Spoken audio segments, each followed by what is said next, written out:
Hey guys, this is my 2016 Ram 2500 Mega Cab. So obviously you guys have seen Old Smoky, and this is my 2016. It's pretty much stock.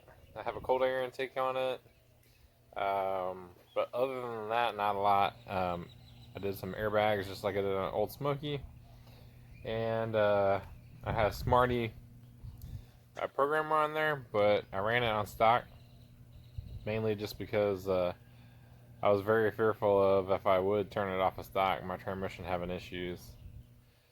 Unfortunately, that didn't save me. Uh,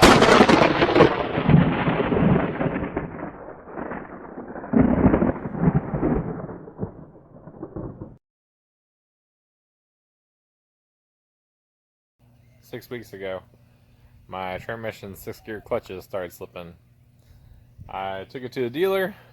Big mistake on my part. I still had 2 months left under warranty. I let them know everything that was on the truck, what was going on. Long story short, it was not under warranty. And they tried to screw me around.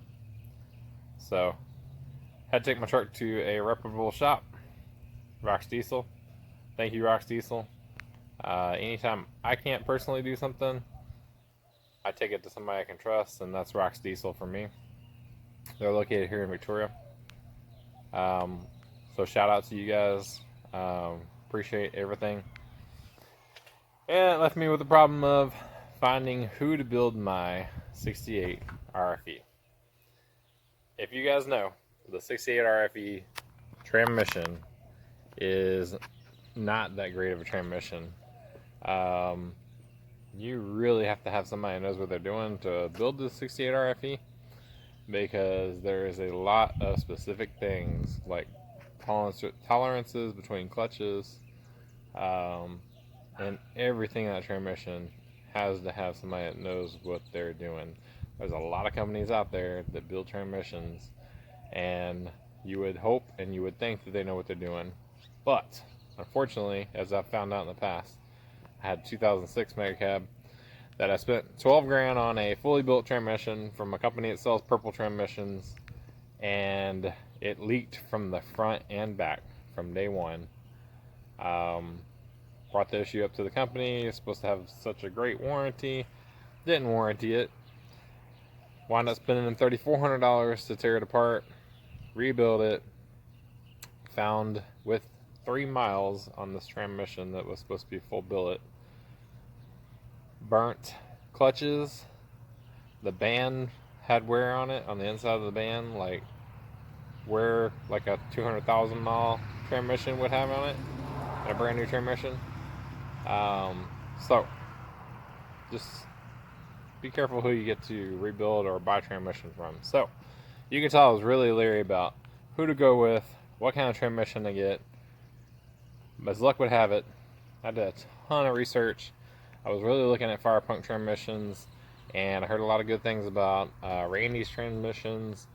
I reached out to a group that I have on my Facebook, which is Mega Cab Mafia, and asked for recommendations just to see if there's anybody close, local, and actually got several recommendations for Gibson Performance Diesel out of Gonzales, Texas. Shout out to Devin and Austin. You guys are awesome. So I reached out to him. I believe I talked to Austin first on the phone. Very knowledgeable. I was able to talk to Devin the second time. Decided that I was going to take my transmission over there to get rebuilt. They were very fast, very honest, showed me everything that they would be doing to it, all the different options, upgrades. Nothing was hidden. So very straightforward. Decided to choose them to go and rebuild the transmission. Glad I did. They did a wonderful job. Took them all of like 4 days to get me my transmission rebuilt, get it back to me. Went picked it up, set me up with a program for the transmission through EasyLink. And overall, just really happy with it. Took it back to ROKS to have ROKS Diesel install it.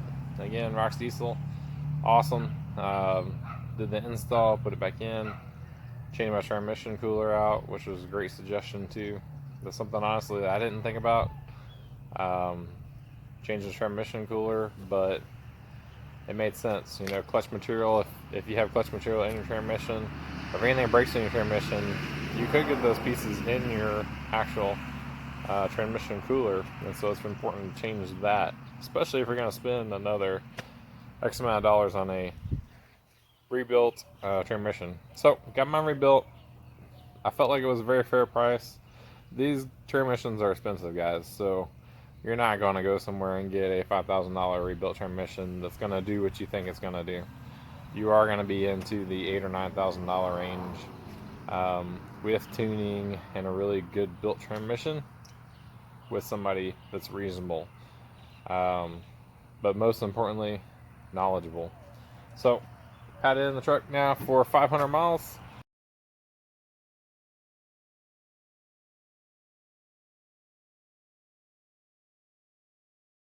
I've done the relearn process for the transmission, the drive learn process for the transmission, the break-in process for the transmission. All of this has been new to me. So I'll be posting videos on some of that and how we did that upcoming. But I kind of just wanted to tell you guys what happened and let you guys know, because I know there's a lot of people out there that are experiencing the same kind of thing. The 68 RFEs are known for this clutch failure in 6th gear. When it's out of my wheelhouse, I use somebody I do trust and that I do know can do a good job. So thank you guys, appreciate it. Like and subscribe, and as always, stay tuned for the upcoming videos.